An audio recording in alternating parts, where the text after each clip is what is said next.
করে আমাদের এই যে ছাত্র যুবক এই জেন জি, এটা একটা বৃহৎ রেভলিউশন হলো।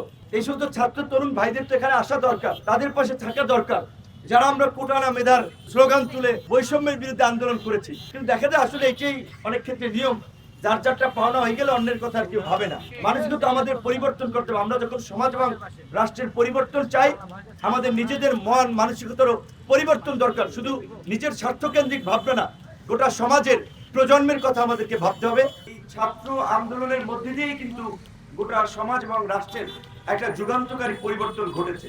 আমরা যে বৈষম্যের বিরুদ্ধে আন্দোলন করে আজকে একটা দেশের ইতিহাস, একটা রেজিম চেঞ্জ করে দিলাম। 2018 সালেও এই চাকরিতে বৈষম্যমূলক কোটার বিরুদ্ধে আন্দোলন করলাম। সেই সময় শুধু কোটার বিরুদ্ধে আন্দোলনটা ছিল না, আমাদের পরিষ্কার দাবি দেওয়া ছিল যে সরকারি চাকরিতে ভেরিফিকেশনের নামে যে হয়রানি করা হয় কিংবা বিভিন্নভাবে তরুণদেরকে যে তাদের শিক্ষিত তরুণদেরকে যথাযথ নিয়োগ এবং পদোন্নতির ক্ষেত্রে বঞ্চিত করা হয়। আপনারা জানেন যে সিজিপিএ ভালো থাকা সত্ত্বেও ডিপার্টমেন্টের টিচার হতে পারে না যদি তার কোনো কানেক্টিভিটি না থাকে, পলিটিক্যাল লিগ্যাসি না থাকে। তো আজকে এই 2024 পরবর্তীতে 43তম বিসিএস এ যেই কাণ্ডটা হয়েছে, এই যে আমাদের এই আন্দোলনের স্পিরিটের সাথে যায় না, এই জুলাই পরবর্তী বাংলাদেশের পরিবর্তনের সাথে যায় না। যে কেন এই 208 জনকে বাদ দেওয়া হয়েছে, তার একটা সুনির্দিষ্ট কারণ দর্শানো দরকার ছিল মন্ত্রণালয়।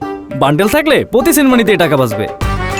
বিকাশ সেনমানি বান্ডেল কিনে জিতুন প্রতি লেনদেনে। এটা মন চাইলো বাদ দিয়ে দিলাম। কেউ যদি সুনির্দিষ্টভাবে কোনো ক্রিমিনাল অফেন্সে জড়িত থাকে, ফৌজদারি অপরাধে জড়িত থাকে, কিংবা কোনো দেশ বিরোধী সমাজ বিরোধী কর্মকাণ্ডে জড়িত থাকে, বিশ্ববিদ্যালয় ডিপার্টমেন্টের শৃঙ্খলা পরিপন্থী কাজে জড়িত থাকে, সেটা অবশ্যই যদি গোয়েন্দা প্রতিবেদনে উঠে আসে, সেটা সহই প্রকাশ করা উচিত ছিল যে এই শিক্ষার্থীর এই অপরাধের কারণে আমরা সরকারি চাকরিতে নিতে পারছি না। কিন্তু আমরা দেখলাম তার সুনির্দিষ্ট কোনো কারণ না দিয়ে এই এতগুলো শিক্ষার্থীকে তাদের এতদিনের পড়াশোনা, তাদের পরিবার এবং সামাজিক যে অবস্থান এই বিসিএস এর নিয়োগ পাওয়া এবং পড়াশোনার ফলে তৈরি হয়েছে, তাদের পরিবারের মর্যাদা, সেটা তাদেরকে বাদ দিয়ে তাদেরকে একটা অনিশ্চিত ভবিষ্যতের দিকে ঠেলে দেওয়া হয়েছে।